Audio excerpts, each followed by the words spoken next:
Assalamualaikum warahmatullahi wabarakatuh.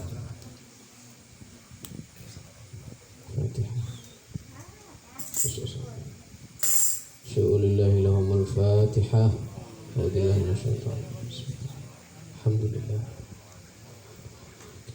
Iyyaka na'budu wa iyyaka nasta'in. Shiratal mustaqim, shiratal ladzina an'amta 'alaihim ghairil maghdubi 'alaihim waladdallin. Bismillahirrahmanirrahim. Alhamdulillahirabbil alamin wassalatu wassalamu ala asyrafil anbiya'i wal mursalin sayyidina wa maulana Muhammadin wa ala alihi wa sahbihi ajma'in. Subhanaka la ilma lana illa ma 'allamtana innaka antal alimul hakim. Wala haula wala quwata illa billahil aliyil azim. Rabbi shrah li sadri wa yassir li amri wahlul 'uqdatam min lisani yafqahu qawli. Kita lanjutkan kembali pelajaran kita tentang kitab mengenal Asmaul Husna. Kemarin terakhir adalah adab-adab setelah berdoa, ya. Masih membahas tentang nama Allah Al-Fattah yang ke-19. Bismillahirrahmanirrahim. Qala al-musannifu rahimahullahu ta'ala wa nafa'ana bihi wa bi'ulumihi fid dharain. Amin.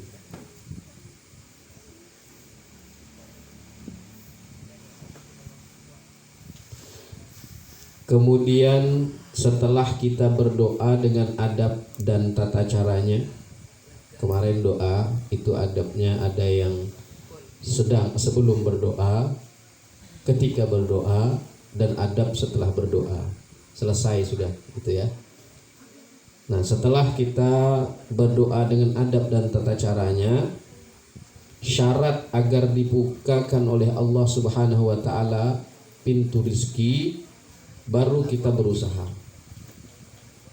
Dan sebelum berusaha pun ada syarat-syarat yang harus kita kerjakan agar usaha kita diridhoi oleh Allah dan juga dibukakan pintu rezeki oleh Allah Subhanahu wa taala.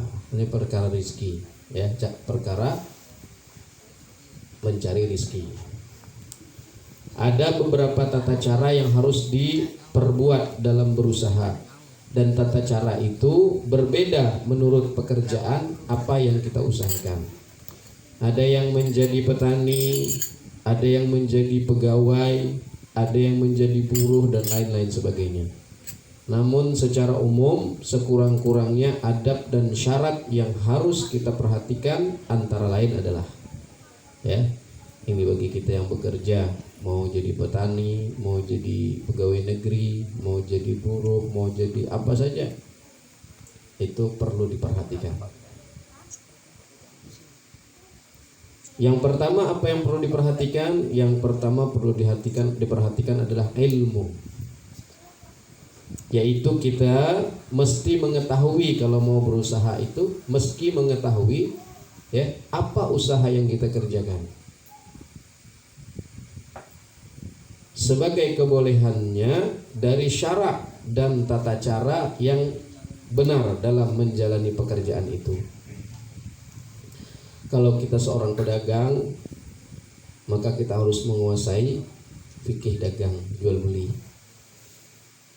Kalau kita sebagai petani, buruh, pegawai, harus menguasai macam mana tata caranya, ilmunya, ya. Di samping ilmu cara berdagangnya, di samping cara bertaninya, berkebunnya, dan menjadi pedagangnya, bisnisnya, cara yang menurut agama kita juga perlu diperhatikan, ya. Tata cara pedagang berbeda dengan tata cara petani, juga berbeda dengan pegawai atau guru. Nah, ini perlu diperhatikan. Jadi pertama yang perlu diperhatikan ketika kita mau bekerja, mau apapun profesi kita, ilmu. Harus ada ilmunya. Nah, ini babnya nih. Kalau dia berdagang, wajib dia tahu tentang ilmu fikih apa? Fikih jual beli, muamalah. Nah, harus belajar.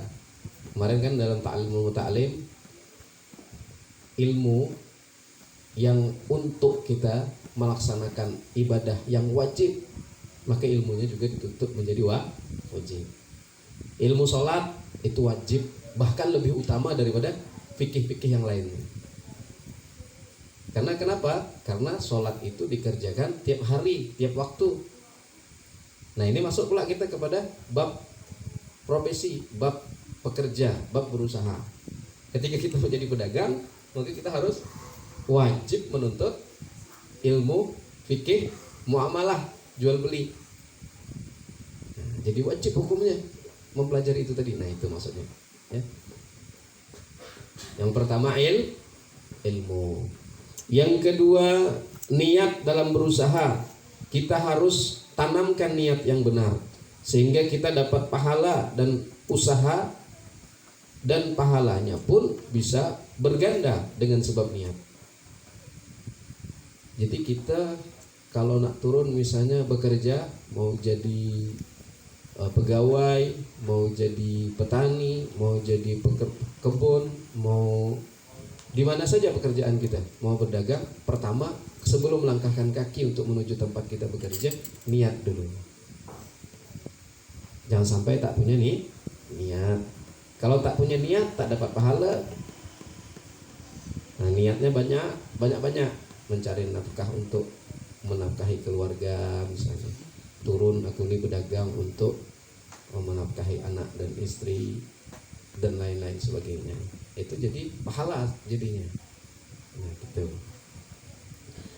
Hendaknya yang kita niatkan di dalam berusaha ialah untuk menahan diri dari, nah ini dijelaskan nih secara rinci. Sebenarnya niatnya banyak, ya, 100 pun ada niatnya, ya. Tapi di sini yang disebutkan apa? Agar untuk menahan diri dari meminta-minta. Jadi kalau kita berusaha menjadi apakah bekerja, mau menjadi pedagang kah, petani kah, atau apa saja, kita turun berusaha mencari rezeki itu, niatnya supaya kita jangan jadi orang yang minta-minta.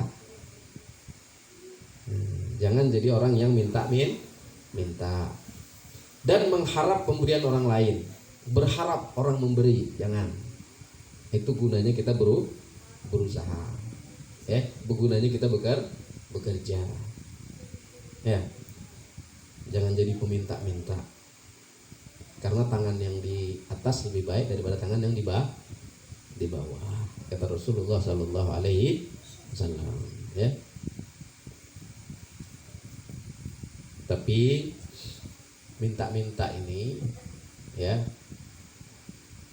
kata Sayyidil Habib Munzir bin Fuad Al-Busawa, kalau kita mintanya untuk kemaslahatan umat orang banyak, itu tidak apa-apa. Tapi kalau kita mintanya untuk kepentingan kita pribadi, itu yang tercela, yang kurang bagus, ya. Tapi kalau kita minta, Habib Munzir itu pernah dia ngomong gini, saat dia mau ngadakan acara nih, tabligh akbar di Monas, beliau bilang apa?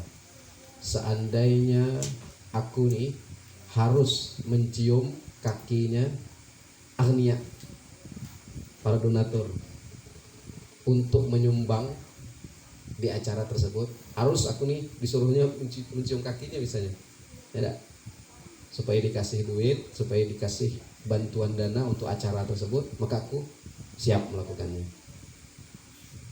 Paham dong maksudnya?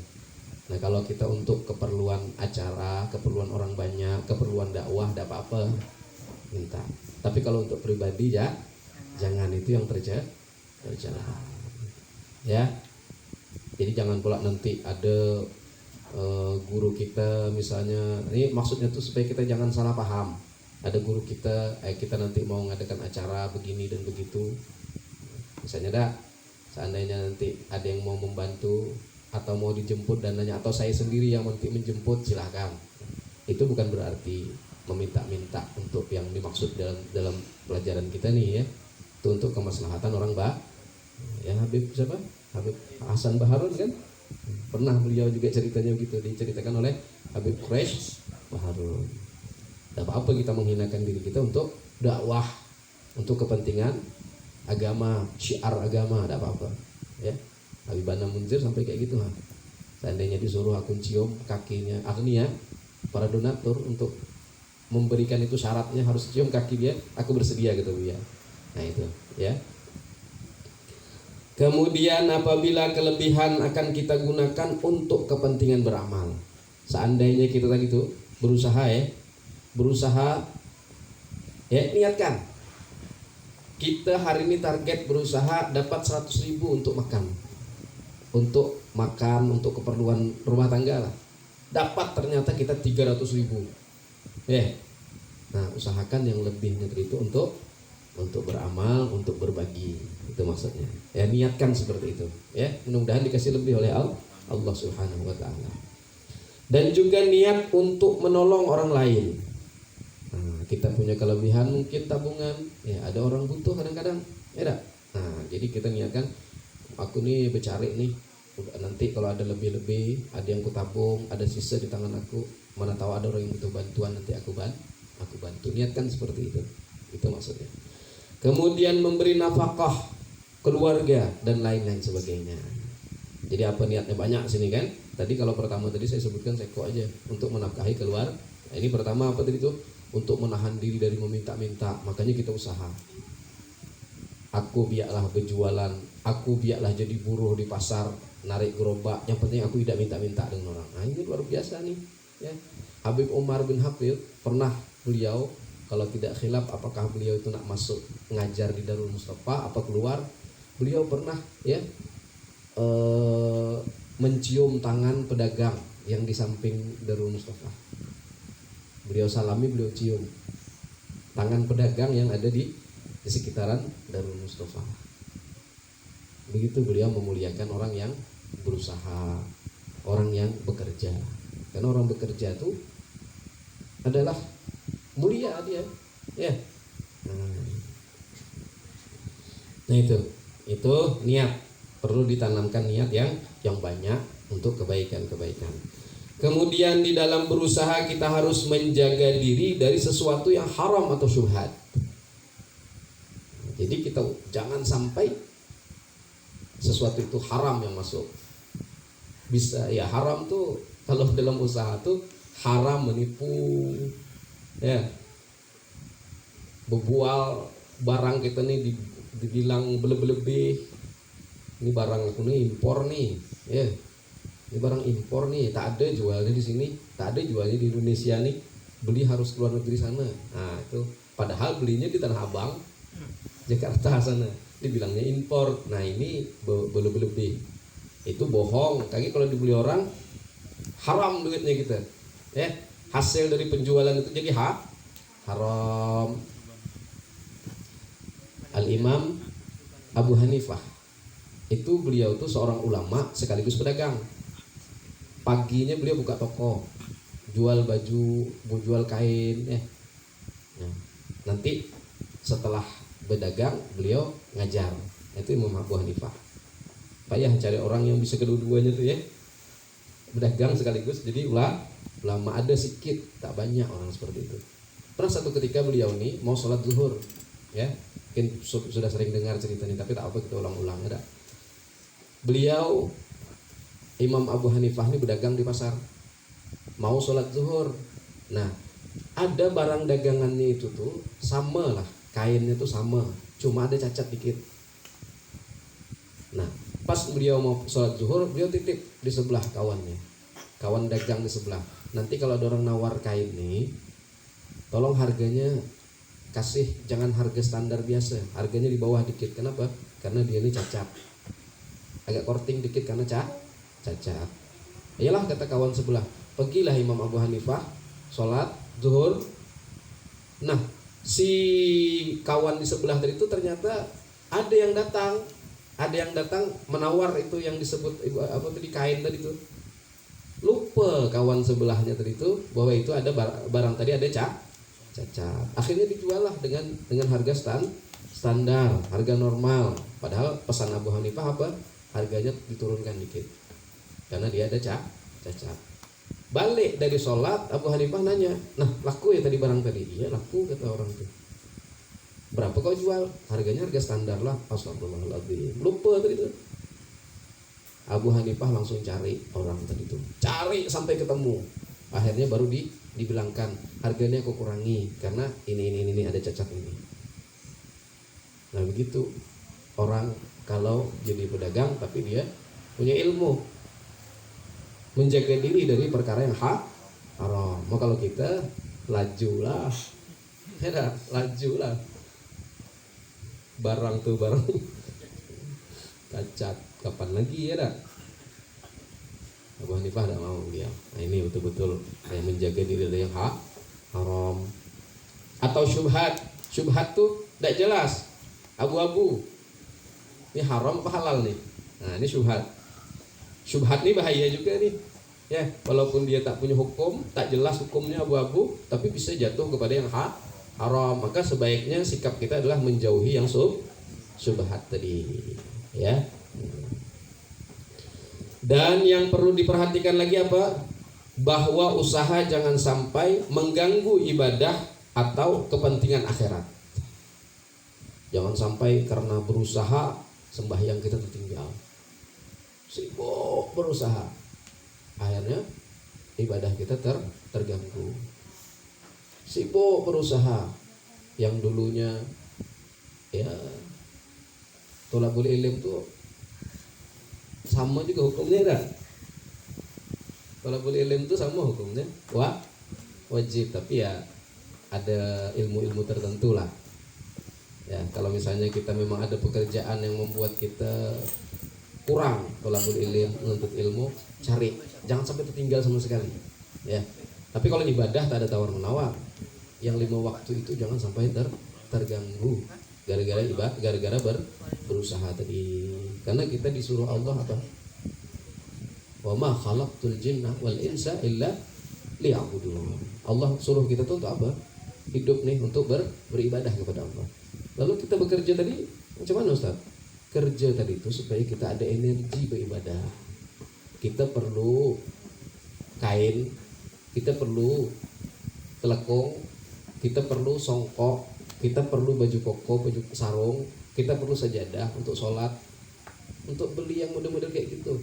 Dan tuh kita perlu makan tiap hari. Kalau tak ada makan, tak ada semangat sembahyang.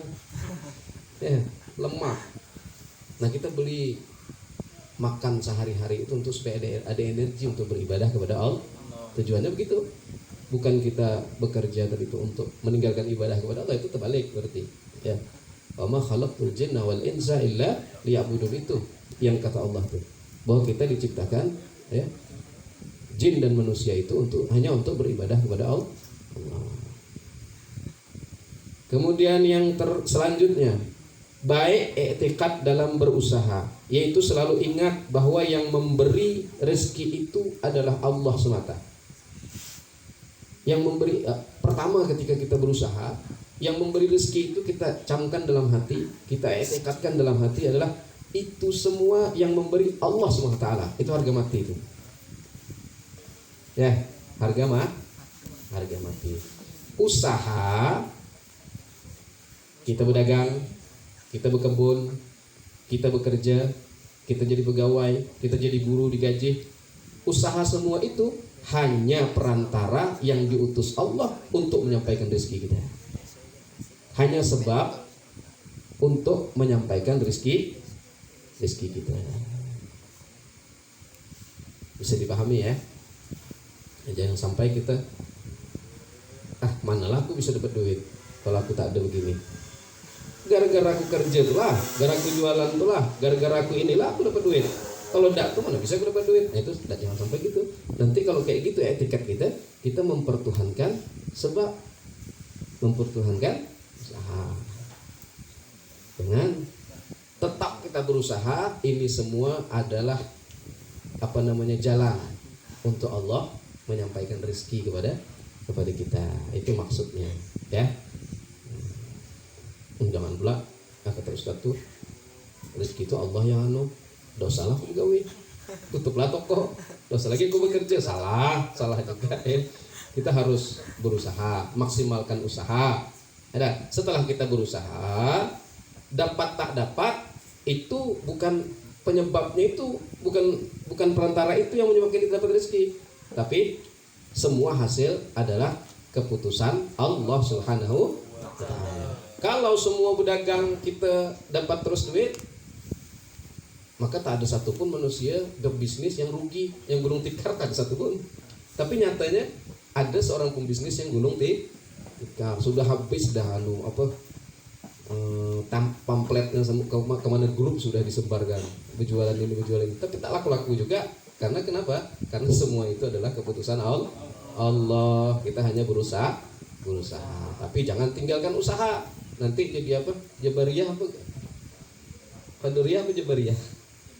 Jabariyah, aliran yang kata ayah dulu. Kita ini Ahlus Sunnah wal Jamaah tuh, sebelah menyebelah tahi gitu ya. Sebelah menyebelah kotoran. Sebelah Qadariyah, sebelah Jabariyah. Qadariyah ya. Nah, kalau Qadariyah dia tak mau usaha. Semua segala sesuatu adalah kehendak Allah. Manusia tak punya apa-apa. Jadi kita berdiamlah. Qadariyah lain lagi, lawannya lagi. Ya. Semua segala sesuatu itu adalah apa namanya? Tergantung kita. Kalau kita berusaha baru dapat. Kalau tak berusaha tak dapat. Ini tahi kedua-duanya kita bahas, kata ayah dulu, sebelah sini tahi, sebelah sini tahi. Artinya sesebelah itu sama. Salah. Kita Ahlus Sunnah wal Jamaah nih, etikatnya bagaimana? Memadukan antara usaha dan tawakal. Usaha tetap dilakukan, tapi etikatnya bukan usaha itu yang menyebabkan hasil daripada rizki. Nah, gitu. Paham nggak? Kita di tengah-tengah, ya. Khairul umur Tuhan. Sebaik-baik sesuatu tuh, sebaik perihal itu ada yang di tengah-tengah. Tapi hati-hati menafsirkan itu ya. Jangan salah tafsir. Di tengah-tengah, di antara itu tadi, di antara dua kotoran tadi. Wahabi itu tidak mengakui dengan adanya zuriat Rasulullah SAW. Dia hanya mengakui adanya sahabat. Ahlul Bait itu tak ada katanya. Itu Wahabi itu. Sebelah kanan kita. Syiah lain lagi. Syiah muhibbin kepada Ahlul Bait. Ini cinta pada habaib. Berlebih cinta, tetapi tidak mengakui adanya sahabat. Tengoklah orang Syiah, mana mengakui dia sahabat. Umar itu masuk neraka, Abu Bakar masuk neraka, kecuali Ali cuma yang masuk surga. Itu Syiah. Kita Ahlus Sunnah wal Jamaah cinta kepada Ahlul Baitnya Rasulullah, para habaib, cinta pula kepada para sahabatnya Rasulullah SAW. Kan di tengah-tengah ada gitu nih, ya. Jadi kalau ada nanti ada orang yang Habib itu tak ada gitu, itu dipertanyakan ke Ahlus Sunnah wal Jamaah. Ada bilangnya Abu Bakar pun nanti masuk neraka, nah, jangan tuh. Kita tidak gitu. Tengok salawat kita. Allahumma sholli ala sayyidina Muhammad wa ala alihi wa ashabihi ajma'in. Ya, paham? Nah gitu. Mengapa melayang ke situ dah? Cerita rezeki. Nah, jadi rezeki itu semata hanya dari Allah, dan usaha hanya perantara diutus Allah untuk menyampaikan rezeki. Kemudian selalu berzikir ketika melakukan usaha atau pekerjaan, seperti membaca sholawat, istighfar, tasbih dan lain-lainnya. Saya pernah ada nengok, kalau salah di mana tuh ya, ada orang dia kalau berdagang nih pegang Al-Quran. Kalau ada pelanggan datang taruhnya Al-Quran. Kalau pelanggan tak ada dibaca Al-Quran. Oh ini loh luar biasa nih ya. Enak jadi pedagang kayak gitu ya. Mau pedagang di pasar, mau di toko, misalnya dia di toko nih ada apa namanya meja kan, meja itu kan di bawah tuh laci duit dah. Ya, kalau orang lagi milih-milih itu lepasnya Al-Quran. Nanti kalau tak ada pelanggan baca Quran dia. Ini bagus kayak gini kalau pedagang ya dah. Tapi kalau Bang Amir tidak bisa, Bang Amir ya bayar kotor Al-Quran ada Bang. Bisa, tapi istighfar bisa. Ada sholawat, ada misalnya tak datang nih orang nih, sallallahu alaihi Muhammad, sallallahu alaihi Muhammad, sallallahu alaihi, atau astagfirullah, astagfirullah, astagfirullah, astagfirullah. Gitu. Jadi bagus ya ketika waktu berdagang itu apakah dibaca yang baik-baik. Ya, mau sholawat, sallallahu alaihi Muhammad, atau istighfar, bagus, tasbih ya. Bang Azmi lagi ngetik misalnya, tek sallallahu alaihi Muhammad, sallallahu ya. malul qiyam. Nah itu ya, di kantor di mana saja usahakan kita membaca apa yang bisa kita baca. Apabila sudah yakin bahwa, nah ini terakhir nih, apabila sudah yakin dia yang Allah yang bernama Al-Fattah, yang membukakan apa-apa yang tertutup dan menyingkap apa-apa yang sulit dari perbendaharaannya, maka supaya mendapatkan bagian dari nama ini, hendaklah seorang hamba selalu menggantungkan pengharapan agar dibukakan dengan lisannya tutupan yang sulit-sulit dan dimudahkan baginya apa-apa yang sulit bagi makhluk dari perkara-perkara agama dan dunia. Dengan demikian maka ia akan mendapatkan bagian dari asma Allah Subhanahu wa taala ini, ya. Nah, kemudian barang siapa hendak dibukakan pintu ilmu, hendaknya ia berdoa dan belajar serta memenuhi syarat-syarat dan adab bagi seorang penuntut ilmu.